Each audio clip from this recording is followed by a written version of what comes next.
আজকে দিদি জন্মদিন, দিদি জানে না আমরা আসবো।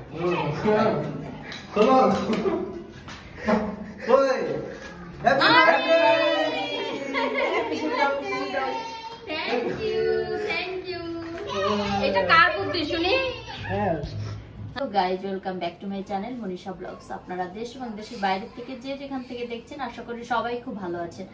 আর বন্ধুরা, আমিও খুব ভালো আছি। যদিও আমি কিছুক্ষণ আগ পর্যন্ত জানতাম না যে আমার জন্য এরকম একটা সারপ্রাইজ গিফট রয়েছে, যেটা দেখে আমি আসলে খুবই অবাক হয়েছি। আর দেখে বুঝতে পারছেন সেটা হচ্ছে আজকে আসলে আমার বার্থডে ছিল, কিন্তু আমি বুঝতে পারি নাই যে আমার জন্য এরকম একটা গিফট আসবে। আর গিফটটা আসলে নিয়ে আসছে আমার মেজ বোনের হাজবেন্ড।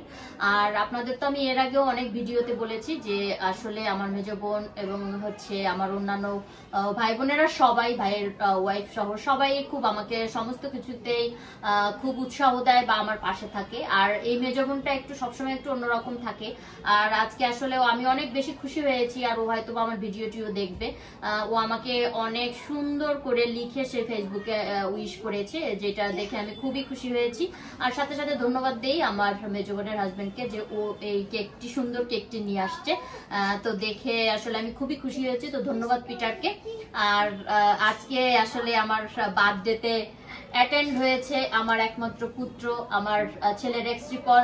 এইটা হচ্ছে আমার একমাত্র ভাইস্তি রোজ। আর এছাড়া আমার একটা ভাইস্তা রয়েছে, ওরা ক্যামেরার বাইরে রয়েছে। আর ক্যামেরা করছে কিন্তু আমার মেজ বোনের হাজবেন্ড। আর পাশে আছে আমার ভাইয়ের ওয়াইফ, সেটাও দেখাবো। তো চলুন বন্ধুরা, কথা না বেরিয়ে শুরু করি আজকের আমার ছোট্ট করে বার্থডে সেলিব্রেশন। আবার বার্থডে বন্ধুরা,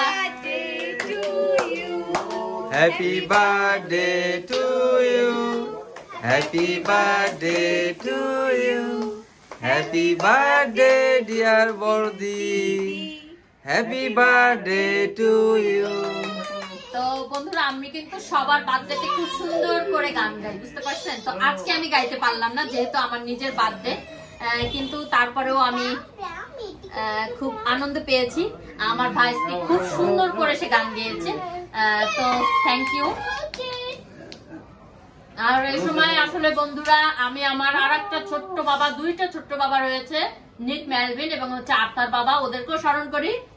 তো ওরা থাকলে আরো বেশি মজা হইতো। যদিও আমি জানতাম না যে আজকে আমার বার্থডে, জানতাম সরি আমার বার্থডে, কিন্তু সেলিব্রেশন হবে সেটা জানতাম না। আর আসলে কি বলবো বন্ধুরা, গত বছরও কিন্তু আমার বার্থডে হয়নি। আর আমি আসলে আশা করেছিলাম যে এবছরটা হয়তো বা আমার বার্থডে হবে। বন্ধুরা দেখেন ওরা কেমন দুষ্টু দুষ্টু, ওরা তো আমার জন্য ছোট্ট একটা কেক নিয়ে আসছে, এতে কিন্তু আমি অনেক খুশি হয়েছি। কিন্তু দেখেন একবার আমার ঘরে যা কিছু ছিল, যতগুলি চাপাতি ছিল, চাকু ছিল, এবারে হচ্ছে দেখেন এটা কিন্তু অরিজিনাল কেক কাটার জন্য, যেহেতু আমি কেক বানাই। তো দেখেন এত কিছু নিয়ে আসছে কেকটা কাটার জন্য। আর এইদিকে তো দেখতে পাচ্ছেন আমার ভাইস্তি, সে খুব ব্যস্ত হয়ে গেছে, কতক্ষণে কেক কাটবে এবং কতক্ষণে খাবে। তো আসলে কেকটা শুরুই করে দেই, যেহেতু আমার ভাইস্তি খাওয়ার জন্য পাগল হয়ে গেছে। তো সেই জন্য কেকটা কেটেই ফেললাম। না এটা একটু রাখো। কেক তো আসলে বন্ধুরা খুব এনজয় করলাম, যদিও খুব অল্প সময়ে বা খুব ছোট্ট পরিসরে, তারপরে কিন্তু খুব ভালো লাগলো, খুবই এনজয় করলাম।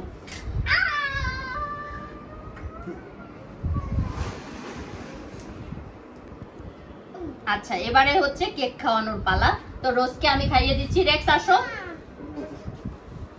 আসো। দেখছেন আমাকে খাওয়াই দিল বন্ধুরা, কি বলবো। এর মানে হচ্ছে বড়টা খাবে, এতক্ষণ বুঝতে পারিনি আসলে বন্ধুরা।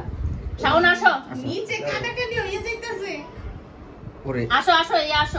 তো বন্ধুরা, ভিডিওটি আজকে এই পর্যন্তই। আমার ভিডিওটি যদি ভালো লাগে অবশ্যই আপনারা লাইক, কমেন্ট, শেয়ার দিয়ে সাবস্ক্রাইব করে আমার পাশে থাকবেন। Thank you.